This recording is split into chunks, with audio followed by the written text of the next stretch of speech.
Mapping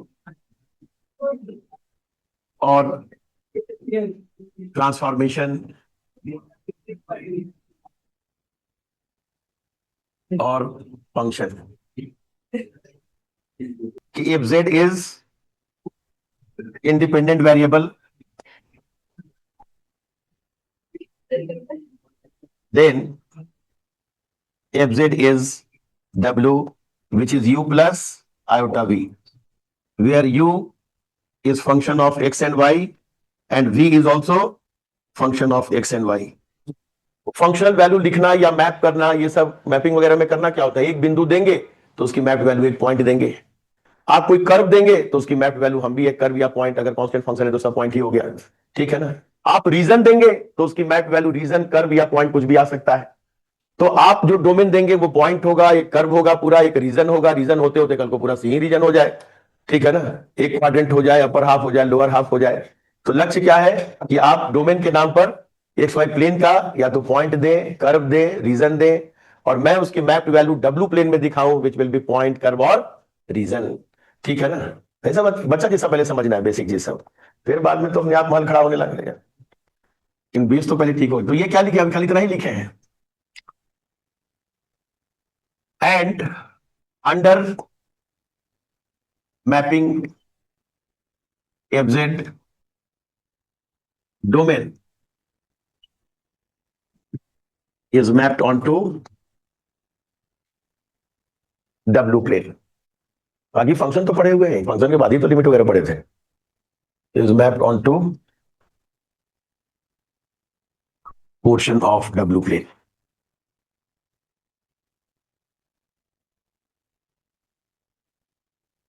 तो ये दिखाना जरूरी है, जैसे ये एक्स वाई प्लेन है, डोमेन यहीं से आएगा, एक्स वाई प्लेन का कोई पॉइंट उठा लिया बच्चा 1, E1 की मैप वैल्यू बताइए, तो बोला फंक्शन बताइए। और इधर क्या है, यू भी प्लेन अर्थात डब्ल्यू प्लेन, ठीक है ना। फंक्शन कुछ भी अपना नाम लीजिए, एफ जेड बराबर आपने दे दिया आयोटा ई का पावर जेड, ठीक है ना। तो लोग पूछा कि 1 की मैप वैल्यू कहां दिखेगी, तो व्हाट इज ए 1 आयोटा ई, तो इसकी मैप वैल्यू दिखी यहां पे आयोटा ई। तो बिंदु का बिंदु पे मैपिंग तो बहुत आसान है, ठीक है ना। कल को हम डोमेन के नाम पर एक कर्व दे देंगे, उसकी मैप वैल्यू दिखाइए, बोला आराम से दिखाएंगे। रीजन दे देंगे, उसकी दिखाई, वो भी दिखाएंगे, पहले पॉइंट से शुरू तो करें, ठीक है ना। और वही डिपिक्शन के बाद मैं ऐसा रीजन दिया तो मैपिंग के बाद कैसा रीजन बन गया, ठीक है ना। मैं यूनिट डिस्क को अपर हाफ प्लेन पे मैप कर दिया तो अपर हाफ को यहां मैप कर दिया, ठीक है ना। यही सब खिलौना सबसे खेलते रहना है। पहले देख लीजिए, एक पार्टिकुलर दिखा दिया, पता नहीं क्या कहेंगे कि कर क्या रहे हैं, कर क्या रहे हैं वो पता है ना।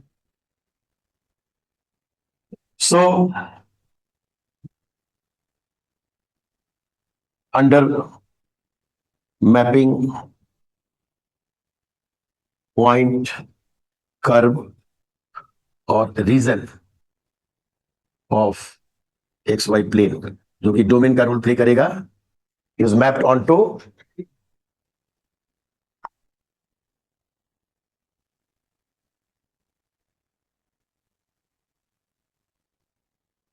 पॉइंट, कर्व और region of u v plane. देखिएगा क्या वर्ड लिखे हैं, ऑन टू, तो यहां से वो क्या देगा, रेंज, मैप्ड वैल्यू का रेंज वहां दिखेगा। ऑन टू इंटू में तो अंतर समझते ही अच्छा से। सर स्लाइड नीचे करना थोड़ी सी।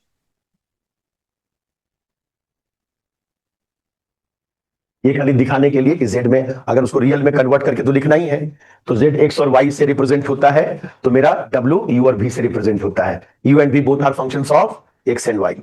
कोई दिक्कत, एकदम आराम से बच्चे की तरह, भी कहा कुछ भी प्रेशर वाला बात रहेगा हम सांस लेने बोलेंगे, इसमें जहां कोई सांस ही नहीं हुआ क्या बोल रहे हैं। अब कहिए तो आयोटा ई का पावर है, जेड का जो है कुछ रियल पार्ट इमेजिनरी पार्ट अलग कर दें, यू क्या है भी क्या है बताने में कितना देर लगेगा हमको। ई का power X plus iota Y लिखेंगे, ई का पावर एक्स अलग, ई का power iota Y means cos Y plus iota sine Y. वो तो जब इमेज वगैरह निकालेंगे अच्छा अच्छा रीजन का, तब मजा आएगा। हो गया फॉर्मेलिटी। लोग कहेगा कि भाई आप मैप कैसे करेंगे, हम अगर कोई पॉइंट दे दिए, रीजन दे दिए, तो मतलब क्या बात करें, आप देखे तो देखिए, note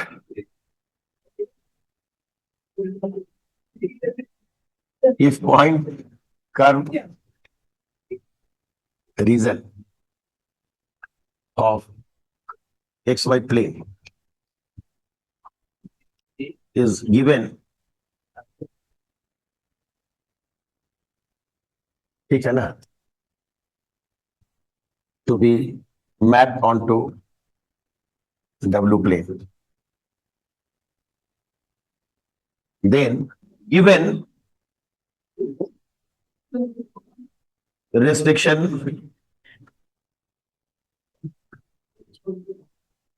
on Z in domain is converted into restriction over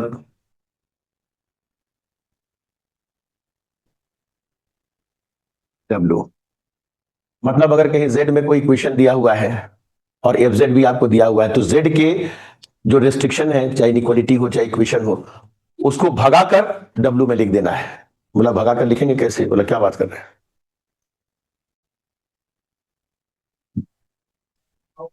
जहां जहां Z है उनको रिमूव करके उसकी जगह क्या लिख देना है? W। क्या लिख देना है? W। अगर कुछ एग्जाम्पल चाहिए बगल में तो लिख सकते हैं। Example FZ equals to 2Z plus 3 iota. Suppose this is the map.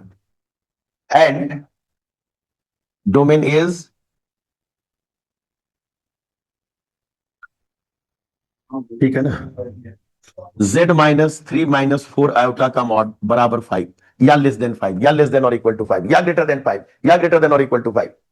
तो ये FZ है और डोमेन मेरा वो है। कहा कि जरा उसका इमेज दिखाओ। इमेज दिखाने का मतलब Z भगाओ W लाओ, ठीक है ना। तो Z माइनस 3 माइनस 4 आयोटा का मॉड बराबर 5, दैट इज माई डोमेन। और यहां क्या दिया हुआ है? W बराबर 2Z plus 3 iota. So what is Z? W minus 3 iota by 2। चट से बच्चा Z लिख लिया W के टर्म में। और Z अगर इतना तो Z माइनस 3 माइनस 4 आयोटा कितना? W minus. ये सब बहुत बच्चा जैसा लगना चाहिए, कहीं कोई दिमाग लगाने वाली बात होगी तो बोलेंगे। करना क्या है, आपको W और Z में रिलेशन दिया हुआ है फंक्शन के नाम पर, और Z में डोमेन दिया हुआ, जो Z के ऊपर रेस्ट्रिक्शन है उसको भगाकर W के ऊपर लाना है। तो कहे अच्छा Z भगा के W के ऊपर लाना है, तो पहले Z को W के टर्म में तो लिखिए कि Z इज दिस मच। उसके बाद Z में इतना घटा हुआ था डोमेन में, तो आप जो है इधर W में से उतना घटा दीजिए। Now in the domain modulus of this is 5 and modulus of this means modulus of this, ठीक है ना। Modulus of this means modulus of this. तो जो लिख रहे हैं अंग्रेजी वो थोड़ा दिखे। तो कहा दिस बराबर 5 is mapped on to this बराबर 5। अब उसको चमकाइए, वो क्या होगा? W माइनस समथिंग बराबर समथिंग, इधर से 2 उछल के जाएगा उधर, तो जो सर्किल बनेगा उसका रेडियस थोड़ा ज्यादा हो जाएगा, सेंटर बदल जाएगा, ठीक है ना। तो एग्जाम्पल हम जानबूझ के साथ में दिखा दिए, ऐसा नहीं कि पता नहीं क्या लिख रहा है। Z in domain is converted into restriction over W, ठीक है ना। And hence range is obtained. हो गया ऑब्टेन, तब लिखो रेंज। रेंज अर्थात मैपिंग इज ओवर। रेंज मिल गया तो मैपिंग खत्म हो गया। कहां जाएंगे भाई मैप होके? तो रेंज ही पता चल गया तो और क्या बोले। तो ठीक है ना, एग्जाम्पल देके रास्ते में तो पता नहीं लगता रहता कि क्या कचरा बोल रहा है सही। कभी कभी इतना आसानी से कन्वर्जन नहीं होगा तो पोलर में बदलना है, कार्टेशियन में ही कर देना है। कभी डायरेक्ट Z से W मिल जाता है। 3 तरह का केसेज आपके पीछे लगा रहेगा और आप तीनों के लिए तैयार रहिए, ठीक है ना। कुछ पिक्चर भी दिखा दें, ये सिंप्लीफाई होके क्या बन गया, थोड़ा घटा के बताइए ना। W माइनस 6 हो गया ना, और माइनस 8 और माइनस 11 आयोटा का मॉड बराबर 10, दो इधर से उधर जाकर। थोड़ा सा अगर अच्छा लगने के लिए, पहले का सेंटर क्या था? 3 माइनस 4 आयोटा ना, 3 प्लस 4 आयोटा, और रेडियस 5। ये देखिए अच्छा बना, कोशिश तो किए थे। 3 प्लस 4 आयोटा और इधर 5। ये सर्कमफेरेंस था मेरे पास, ठीक है ना, जिसकी मैप वैल्यू निकालनी थी। W प्लेन में क्या दिखा? 6 प्लस 11 आयोटा, ये सेंटर, और 10 रेडियस, इस बार ओरिजिन से नहीं पास करेगा। ये हो गया map value in W plane. ये भी, ये है U, और ये पॉइंट क्या है? 6 प्लस 11 आयोटा, सेंटर इतना, रेडियस 10। कैसा सर्किल लग रहा है? इधर ज्यादा लग रहा है, ठीक है। बड़ा नमूना नमूना बन जाता है हमारा। अब थोड़ा ठीक लग रहा है।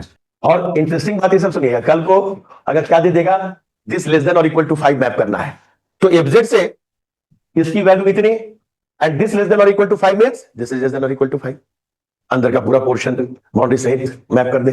कल को देखा दिस ग्रेटर देन और इक्वल टू 5, तो हम भी दिस बराबर दिस करने के बाद ग्रेटर देन और इक्वल टू 5 बाहर का सारा पोर्शन मैप कर देते, डोमेन में इधर बाहर का, वो डोमेन में उधर बाहर का। तो एक पिक्चर बनाकर कई एक पिक्चर का मजा लीजिए, ठीक है ना, कोई दिक्कत। अगर लगे कि जेड भगा के डब्ल्यू आसानी से ला सकते हैं, सबसे बेस्ट तरीका मैप वैल्यू का रेंज देने है, ठीक है ना, क्या मैप वैल्यू मेरी हुई वो बताना, इससे आसान तरीका कोई नहीं मिलेगा। आप खुश हैं? Sometimes for given restriction over domain,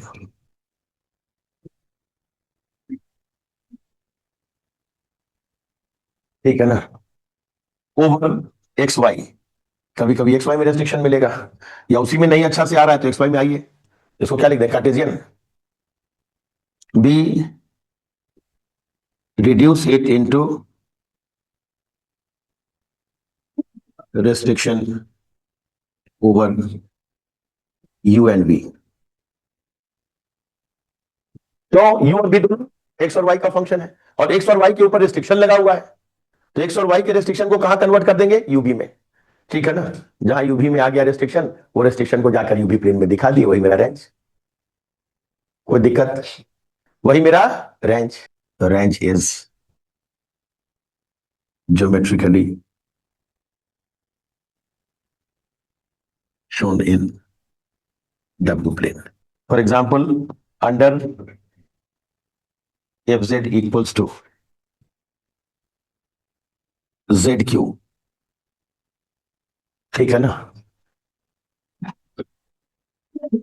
map reason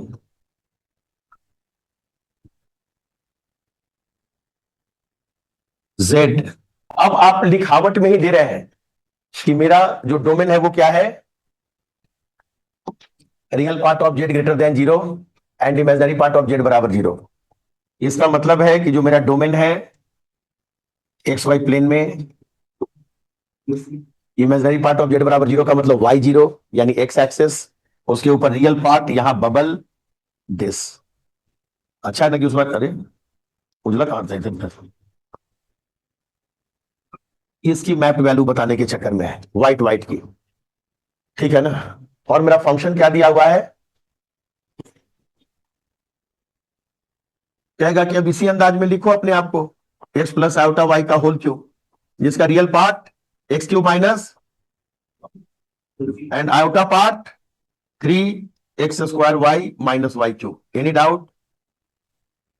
तो यहां पे u की वैल्यू क्या लिखेंगे, X cube minus 3x² and what will be v, 3x² Y minus Y cube.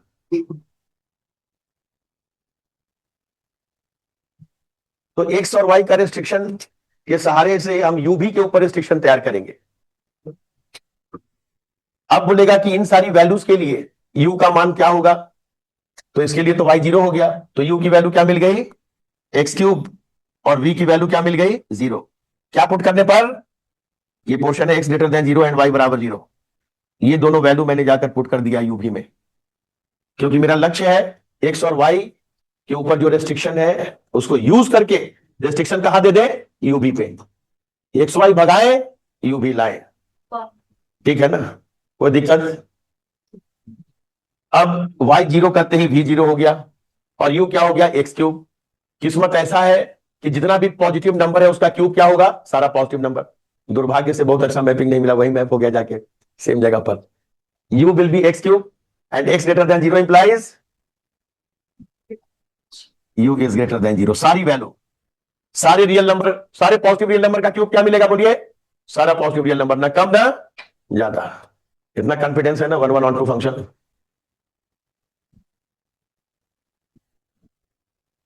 ये सब तो भी थोड़ा थोड़ा एक एक बीच बीच में एग्जांपल। यूबी प्लेन में मैप वैल्यू क्या दिखेगा, फिर से वही हाल कि v बराबर 0 and this white one is the image,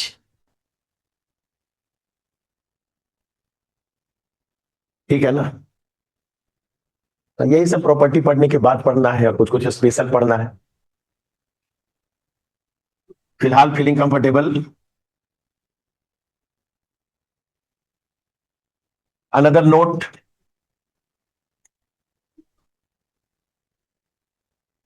in mapping we can also use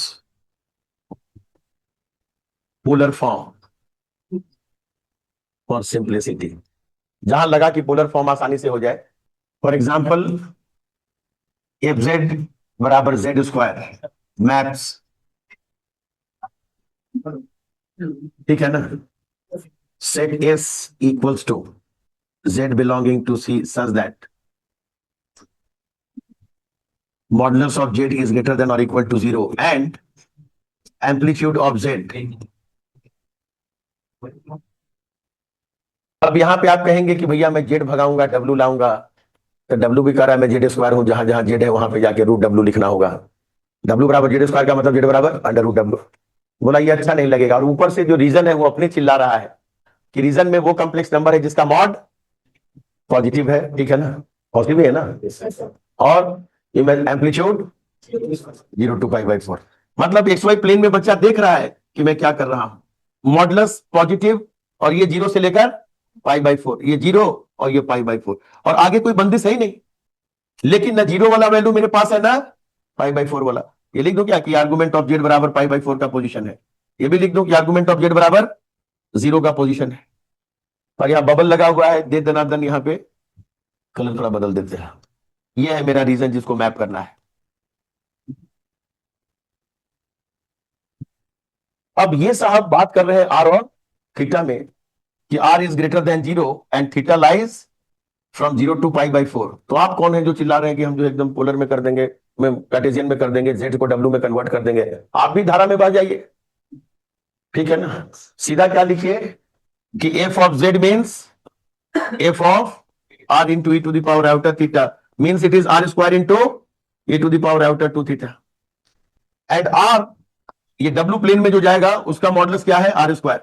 संजोग की बात है कि अगर मैं यही मॉड्यूल रखता 0 से 5 तक तो आज ये आ जाता 0 से 25, लेकिन पूरा ग्रेटर देन 0 का स्क्वायर पूरा ग्रेटर देन 0, लेकिन ये थीटा 0 से π/4 तक है तो 2 थीटा 0 से π/2। तो बहुत आसान लगेगा ये सब चीज, बस यही ड्रामा करना है, बस यही करते रहना है खाली, ठीक है ना। यही 3 तरीका ही है जिसके इर्द गिर्द आपको घूमना है, ठीक है ना। नाउ ये W है, so this implies modulus of W which is R square that also belongs to 0 to infinity। क्यों 0 से infinity का स्क्वायर 0 से infinity। amplitude of W that is 2 theta and 2 theta will belong to 0 to π/2, क्योंकि theta belongs to, ये भी लिख दो क्या, क्योंकि थीटा बिलोंग्स टू 0 to π/4 तो उसका दुगना कहां जाएगा, यहां भी लिख दो चूंकि R belongs to 0 to infinity। हर तरह की चीजों के लिए तैयार है, और वो समय बताएगा कि किधर से कन्वर्जन करे, इधर से या उधर से।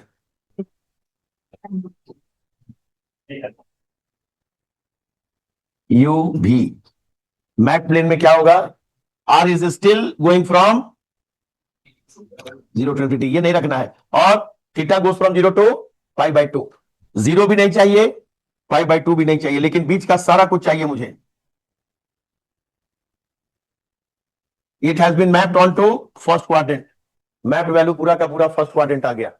ये 3 तरह का वर्जन हम लोग यूज करेंगे, और कहता है कि इससे पहले आप आगे बढ़े,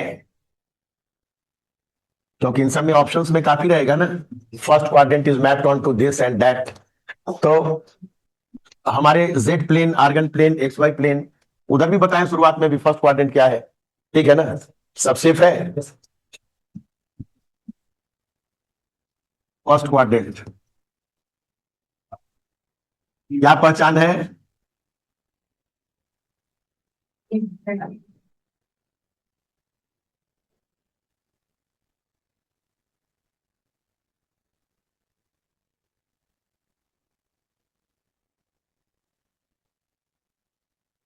ये जो लाइन है ना और ये लाइन है वो उसका नहीं है, क्योंकि उसमें फैटम फैटी चल जाएगा बाकी क्वाड्रेंट के साथ। तो ये आपका कार्टेशियन में, ये आपका पोलर फॉर्म में खूब अच्छा से लिखा हुआ है।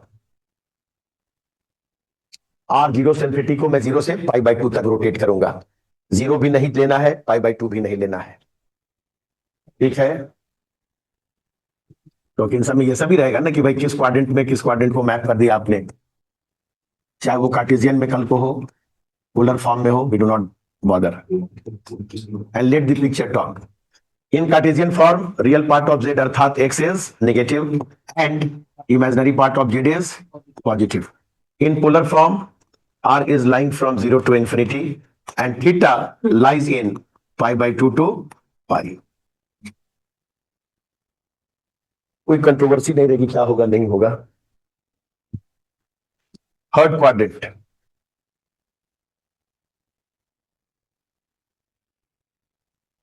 the real part of z is less than 0 and imaginary part of z is also less than 0, ठीक है ना। इन polar form r varies from 0 to infinity and theta varies from, अभी आपके ऊपर है कि आप -π to π में जा रहे हैं, तो -π to -π/2 लिखिए। आप 0 से 2π में अगर है तो π से लेकर 3π/2 तक, वो तो जब भी कन्वर्ट करना होगा तो 2π घटा लीजिएगा, ठीक है ना। -π से -π हो जाए, -π से लेके -π/2 तक, बाकी ठीक है ना। Fourth quadrant,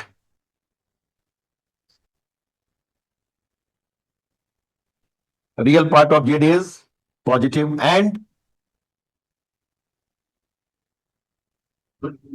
in polar form r is lying from 0 to infinity and theta varies from 3π/2 to 2π। कल को अगर ऑप्शन ही दे दिया कि first quadrant is mapped on to upper half lower half, पता चला कि किसको हम ले फर्स्ट क्वाड्रेंट, वो तो आप अपना देखिएगा कि का पावर जेड से मैपिंग पूछ रहा है कि लॉग जेड से पूछ रहा है कि जेड स्क्वायर से पूछ रहा है कि जेड का पावर 10 से पूछ रहा है, उसके अनुसार पोलर यूज करेगा कार्टेशियन, वो अपने आप समय सिखा देगा। अब देगा ई का पावर जेड तो उसका मॉडुलस ई का पावर एक्स होता है, तो कह रहा है कि मॉडुलस निकालने के लिए कार्टेशियन में ना लिखो भैया, आर में क्यों लिखे जा रहे हो, ठीक है ना, वो अपने आप समय बता देगा। हाफ प्लेन्स, ये एक्स और ये वाई, इधर का पोर्शन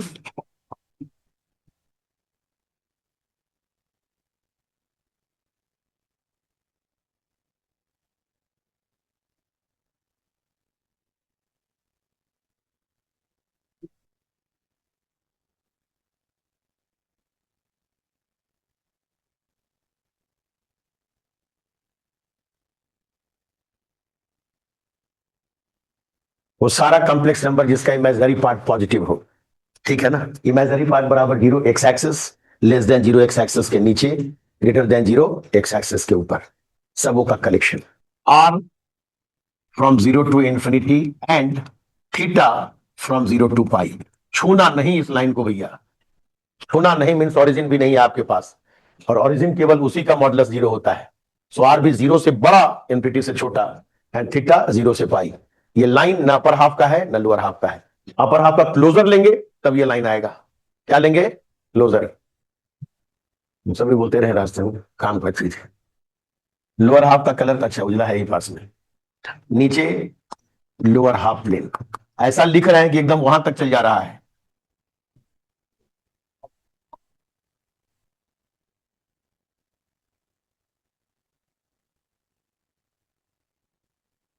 H माइनस बराबर z belonging to C such that imaginary part of z is less than 0। अगर ये सब बेसिक टनाटन है तो उधर मैपिंग में टेंशन नहीं होगा, तो पर हाफ प्लेन कहां मैप होगा, तो उसका मतलब अगर पता है कि imaginary part of z is greater than 0, तो बच्चा कहा मेरे पास रेस्ट्रिक्शन है y इज ग्रेटर देन 0, और y ग्रेटर देन 0 यूवी पे क्या असर डाला, बस यही तो देखना है। और x तो आर्बिट्ररी है, x तो पूरा माइनस इनफिनिटी से इनफिनिटी तक जा रहा है, नो रेस्ट्रिक्शन, ठीक है ना। यहां भी x माइनस इनफिनिटी से इनफिनिटी तक, रेस्ट्रिक्टेड कौन, y, क्या लेस देन 0। अच्छा, इमेजिनरी पार्ट ऑफ z की जगह बीच बीच में y भी लिखते रहे क्या, real part of z is x, imaginary part of z is y, any शंका। सो पोलर फॉर्म में इसको क्या लिखेंगे, r is lying from 0 to infinity and theta varies from pi to 2π। ये है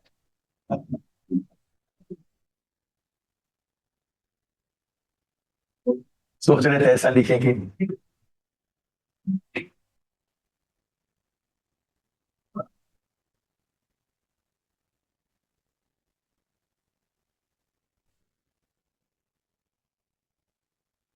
राइट हाफ प्लेन आप कोशिश कीजिएगा ऐसे सीधा लिखने का, मैं कोशिश किया, दाहिने से तो नहीं लिखा था, सोचे बाएं से हो सकता है लिखा जाए, उसे भी नहीं लिखाया ठीक से।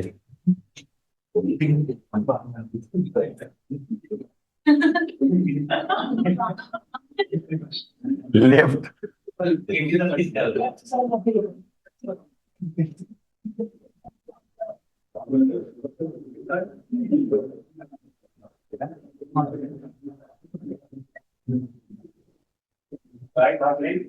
Left half plane, upper half plane और लोअर हाफ प्लेन हुआ। दिखाना था ना कि पूरा इधर कैप्चर कर ले।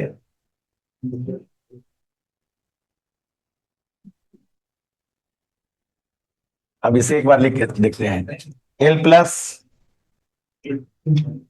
containing z belonging to C such that real part of z is greater than 0.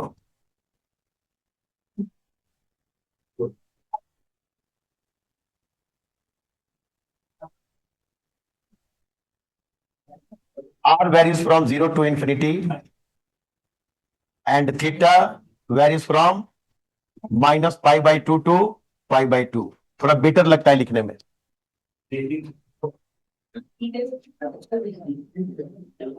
Minus pi by 2 से पाई बाई 2 ठीक लग रहा है ना।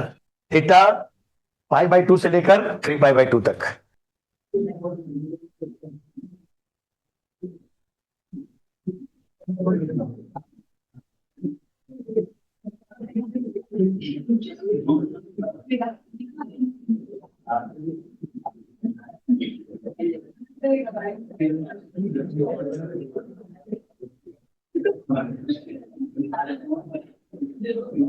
ये एक्स वाई प्लेन में बहुत ही स्मॉल रीजन है और ये यूवी प्लेन में,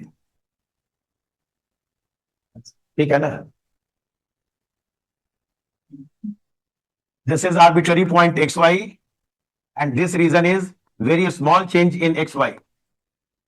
ये सब है ना परंपरा लिखने की, very very small region around xy and this is my ub and this whole region is very small region around ub. Region del ub is mapped value of region del xy if fz is analytic function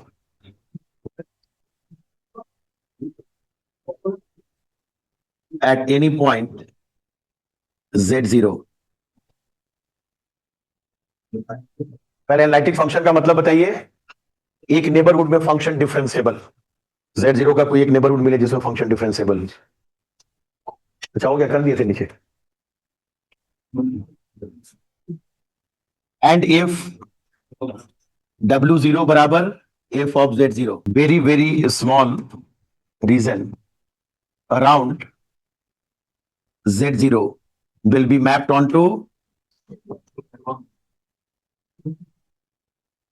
और del तो परंपरा है, आपने कितना बार life में del y del x लिखा होगा। Very very small change in a neighbourhood of x del x, very very small change in neighbourhood of y del y, very very small region, ठीक है ना।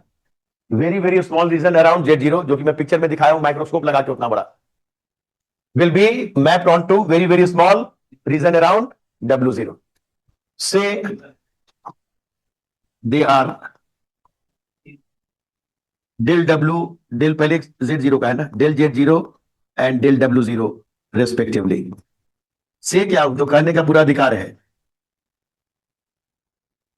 क्या हुआ, चलाना है, विद्रोह नहीं होगा ना। अच्छा उधर से चलाना था, देख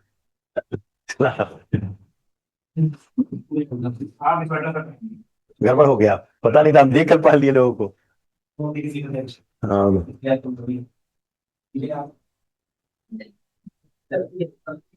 ठीक है, कोई दिक्कत एकदम आप से निश्चिंत होकर लिखिएगा। फंक्शन ऑफ सेवरल वेरिएबल का थोड़ा सा टच तो भी जिंदाबाद है ही। So del w0 by del z0 will be del ub by del, अब जो बेमानी करेंगे वो बताएंगे, क्योंकि आपकी इच्छा कर रही होगी कि W0 की जगह U0 प्लस आयोटा V0 लिखता। आपको मन कर रहा है तो नीचे पूछ लटका लीजिए जीरो का। ठीक है ना, ये U भी कहाँ है, W0 के अराउंड जो वैल्यू है वो सब, और नीचे क्या लिख रहा है, डेल एक्स वाई। ठीक है ना, क्योंकि दोनों दो वेरिएबल के ऊपर डिपेंडेंट है, वो यूबी के ऊपर है और ये एक्स वाई के ऊपर। और जैसे ही मैं इसकी लिमिटिंग वैल्यू ले लेता हूं, limit del z zero tends to zero, इसलिए तो वेरी वेरी स्मॉल किया था। ठीक है ना, तो इसकी लिमिटिंग वैल्यू का क्या नाम है एक बार बोलिएगा। Very good, this is equal to Jacobian of u v x y. मैं एक बात बता दूं कि मैंने U0 V0 और X0 Y0 नहीं लिखा, डायरेक्ट लिख दिया। ठीक है ना, बिना पूछ लटकाए हुए। बाद में मन करेगा तो उस पॉइंट पे लिख देना है। और जैकोबियन भी आप पढ़ चुके हैं, वन सेट ऑफ वेरिएबल से अनदर सेट ऑफ वेरिएबल में change. What about this, ux uy vx vy। कोई शक?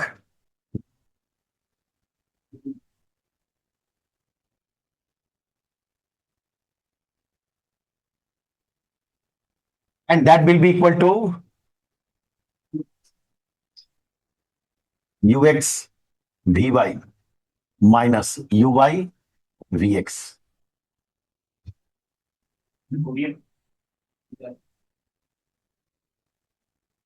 फंक्शन एनालिटिक है z0 पे, तो उसके नेबरहुड में शानदार डिफरेंशिएबल है, तो वहां पे सीआर इक्वेशन सेटिस्फाई करेगा। So by CR equation vy is ux and minus uy is vx.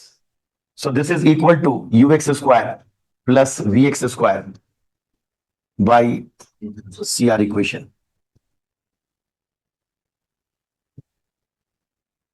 और ये सुनते ही चिल्लाया कि I am UX plus iota VX के मॉड का होल स्क्वायर।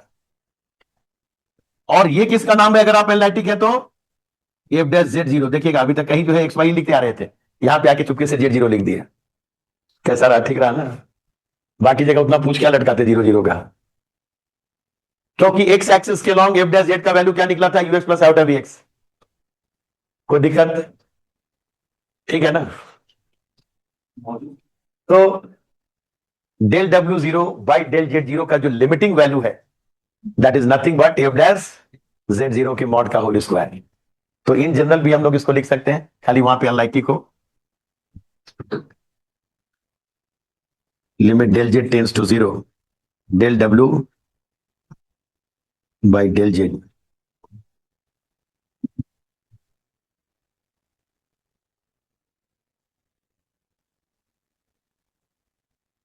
ठीक है ना, कोई दिक्कत? और ये क्या है, स्मॉल एरिया जो इसने कवर किया डब्ल्यू प्लेन में, रीजन लिखा हुआ है पहले से, और ये स्मॉल रीजन है। रीजन से एरिया कैप्चर होता है, area of this, area of this. अगर उसे भी न मन भरे तो limiting value of this tends to zero, small area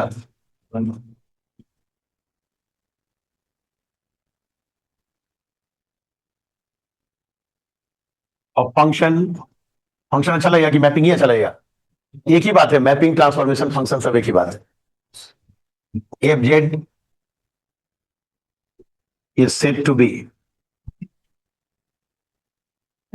conformal. ठीक है ना,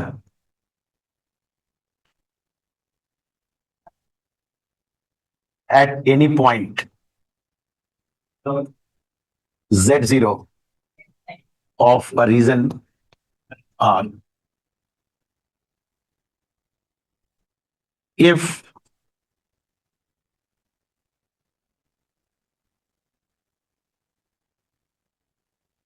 any कोई भी दो उठाएंगे, any two curves C1 and C2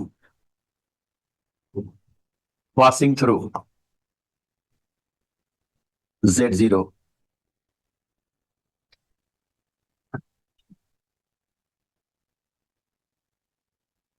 is mapped onto curves C1 dash and C2 dash passing through W0। बोला कौन है W0 भाई?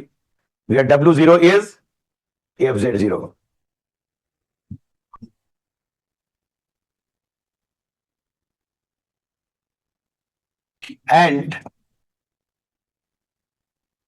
Angle between C1 and C2 at Z0, ठीक है ना, is equal to angle between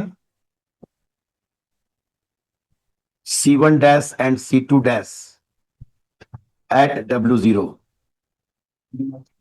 in terms of magnitude as well as direction, direction को sense भी बोलते हैं, in terms of magnitude,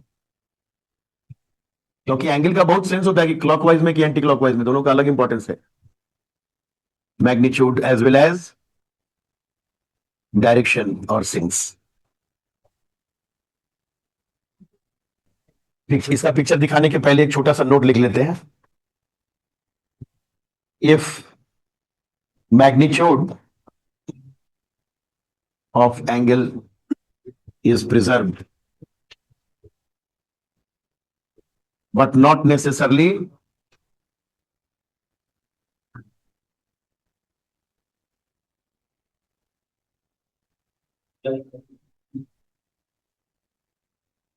direction, then mapping is known as isogonal। गोनल, गोनो का मतलब हो गया एंगल, आइसो का मतलब सेम। एंगल सेम है लेकिन डायरेक्शन का कोई ठिकाना नहीं हो सकता है कि उल्टा भी हो जाए। तो डायरेक्शन हो सकता है प्रिजर्व न करे, केवल एंगल का मैग्नीट्यूड प्रिजर्व कर ले, ठीक है ना। मतलब डायरेक्शन प्रिजर्व कर भी सकता है, नहीं भी कर सकता है, उसका नाम हो गया isogonal mapping. Every conformal mapping is isogonal, but its converse need not be true।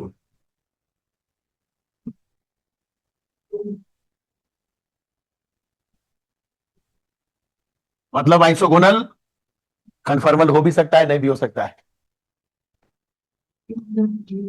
ये है पॉइंट Z0।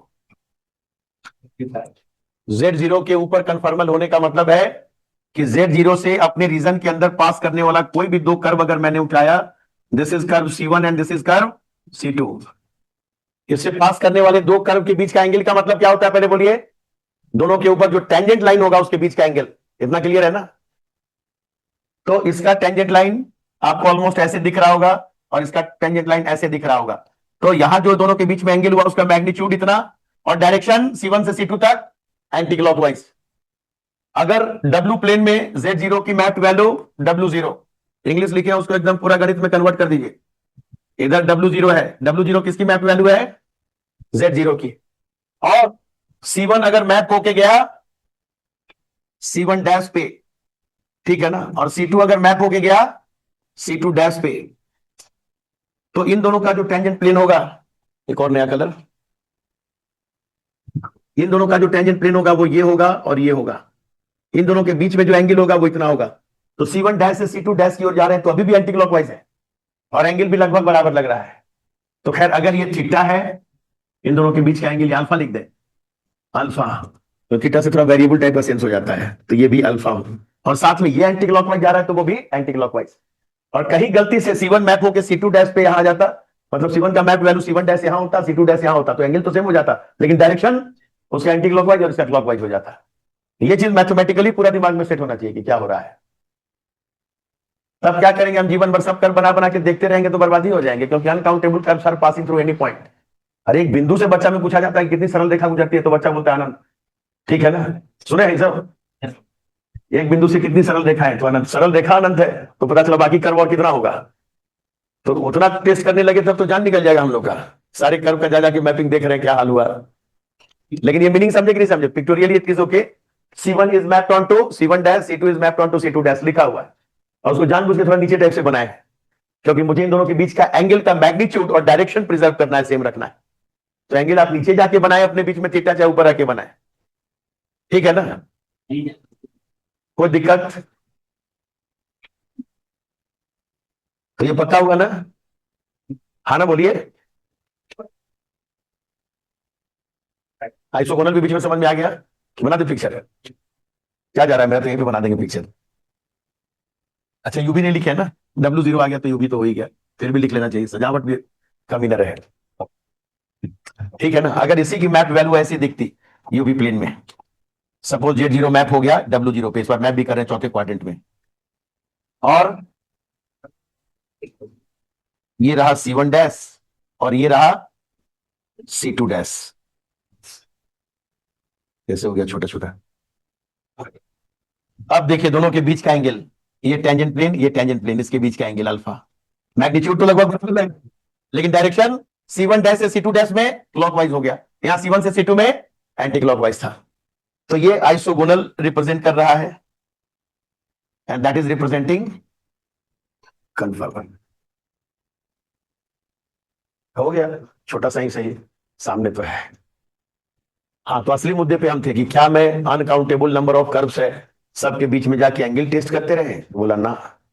तो बोला क्या करेंगे,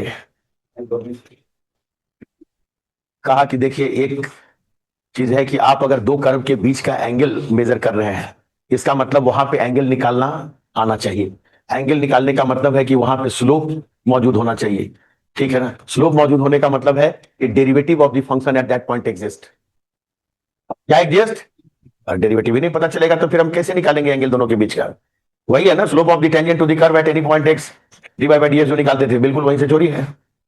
क्या बोला, necessary condition for a function fz to be conformal at any point z0 is that derivative of the function at z0 exist। वही नहीं एग्जिस्ट करेगा तो खाक एंगल और ये सब मैप कर देंगे आप। बोला सफिशिएंट कुछ बताइए, पहले ये हो गया ना दोनों पिक्चर, ऊपर करें। सफिशिएंट में क्या होगा, सफिशिएंट में मुझे ये बताया, इतना छोटा हो गया, बड़ा कर दे क्या। सफिशिएंट में ये होगा कि small area around u v plane by small area around x Y plane.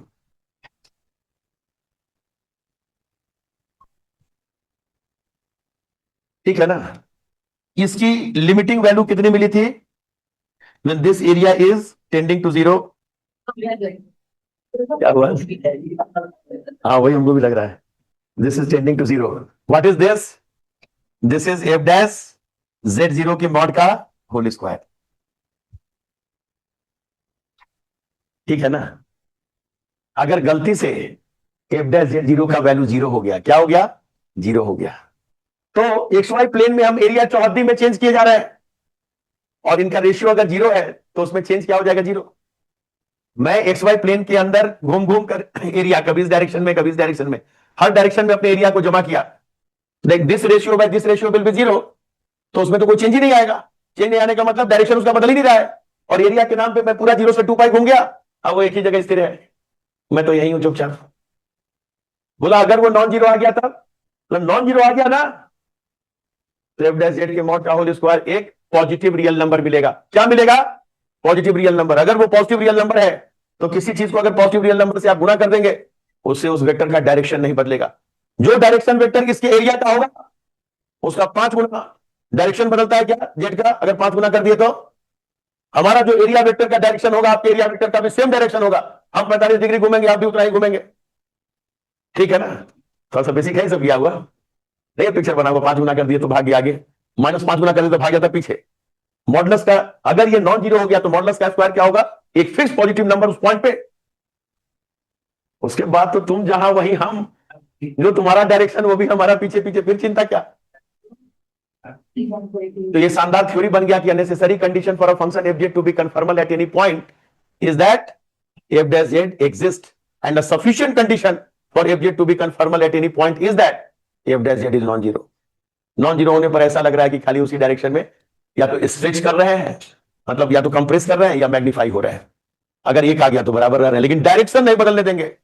Area vector का जो डायरेक्शन एक्स वाई में चेंज किया आएगा वही डायरेक्शन यूवी प्लेन में।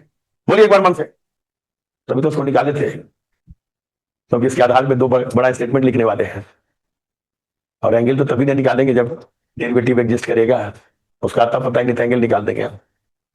ठीक है, मन खुश हुआ। अगर जीरो हो गया तो हम तो किसी भी डायरेक्शन में जाए, कोई भी जेड है उसको जीरो से गुणा कर देंगे तो क्या मिलेगा, जीरो। तो आप जेड प्लेन में जो है अपने एरिया को इस वेक्टर ऐसे ऐसे बढ़ाए जा रहे हैं कि एरिया का डायरेक्शन मेरा इधर होगा, क्योंकि कर्व उधर से ही आएगा ना, आपका जो C1 C2 आएगा इधर से कर्व आएगा, तो आप इधर से इधर अपने कर्व को लिए जा रहे हैं और उसमें चेंज आपके कॉरस्पॉन्डिंग जीरो है, क्योंकि उस पॉइंट पे f डैश जीरो की वैल्यू जीरो है, तो इसमें वेक्टोरियल चेंज क्या हो जाएगा, जीरो। वो तो जीरो पे जाके चिपक जाएगा change, means there is no change. वो जिस डायरेक्शन में एक बार था उसी डायरेक्शन में रह गया, तो जीरो आने का मतलब नो कन्फर्मल। पता ना, देख रहे हैं ना, बेसिक का कमाल है सब। मतलब लाइन घूम गया होगा दिमाग में कि कैसे ए टाइम्स किए थे, पॉजिटिव है तो उसी डायरेक्शन में, नेगेटिव है तो पीछे जीरो है तो चुपके से जीरो पे चिपक गया। कैसा रहा, कहीं का चीज कहीं साथ दे दिया, तो आपका तो काम ही आसान हो गया, करना तो कुछ है ही नहीं। Note,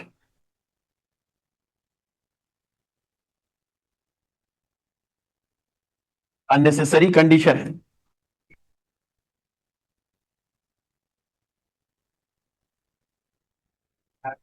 for a function or mapping or transformation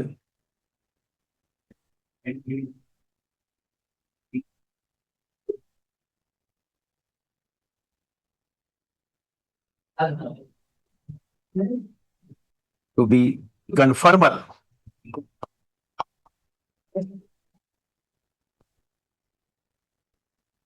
तो कि आप जो भी पढ़ेंगे उसमें इस वर्ड का यूज करना होगा। At any point Z0 is that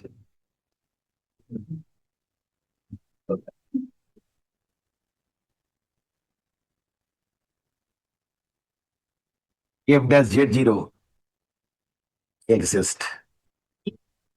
ये तो दो पहले एंगल मापने चले हो और डेरिवेटिव का ही अता पता नहीं है, ठीक है ना,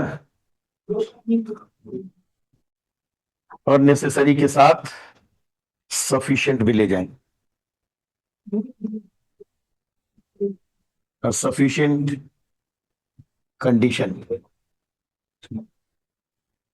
for FZ to be,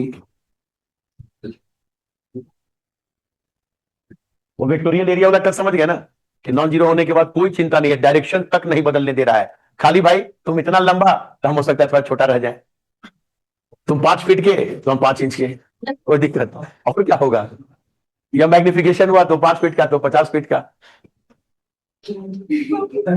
sufficient condition for FZ to be, लेकिन वेक्टर का डायरेक्शन नहीं बदल रहा है, वेक्टोरियल एरिया बोल रहे हैं दोनों में, तो क्या पूरा चौहद्दी घूम के ही ना देखेंगे कि हम इधर से इधर गए, तुम कहां गए भाई, हम भी आ रहे हैं पीछे पीछे उधर ही, ठीक है ना, सीधा फॉलो कर रहा है। A sufficient condition for FZ to be conformal at, और लिखे कि Z0 belonging to region, वो सब तो खरीदे हैं, at Z0 is that F dash Z0 is non-zero। कई एक बार तो कन्फर्मल कहाँ है उतना भी पूछ के खुश हो लेता है कि चलो भाई, जैसे Z+1/Z का एक बार पूछा था, वैसे तो हम और किसकी बात करेंगे। In the following question fill the set of points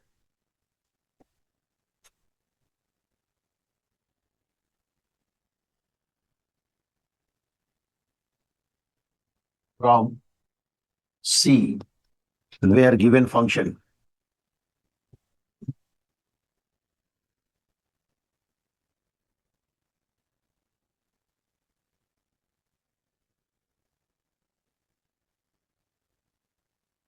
analytic के नहीं, डिफरेंशिएबल की केवल बात हुई है, ठीक है ना,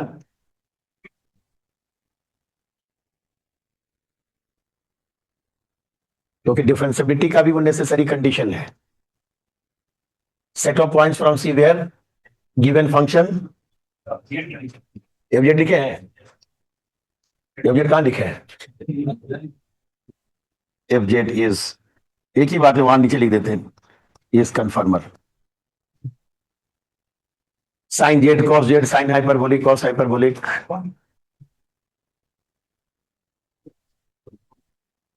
कन्फर्मल का क्या हो गया, उन सारे पॉइंट्स पे आप कन्फर्मल बनेंगे जहां पे आपका डेरिवेटिव एग्जिस्ट करके नॉन जीरो आ जाए, डेरिवेटिव एग्जिस्ट करके नॉन जीरो आ जाए, डेरिवेटिव एग्जिस्ट करना नेसेसरी, नॉन जीरो आना सफिशिएंट। बोलिए दिस इज इंटायर फंक्शन, हर जगह डेरिवेटिव मिलेगा, केवल क्या चाहिए, एंड एफ डैश जेड बराबर 0, जहां जहां 0 बनता है उसको भगाइए, इंप्लाइज, ठीक है ना, cos z बराबर 0, and this implies z is equal to odd multiple of pi by 2, where n belongs to integer. So answer is whole C except odd multiple of pi by 2.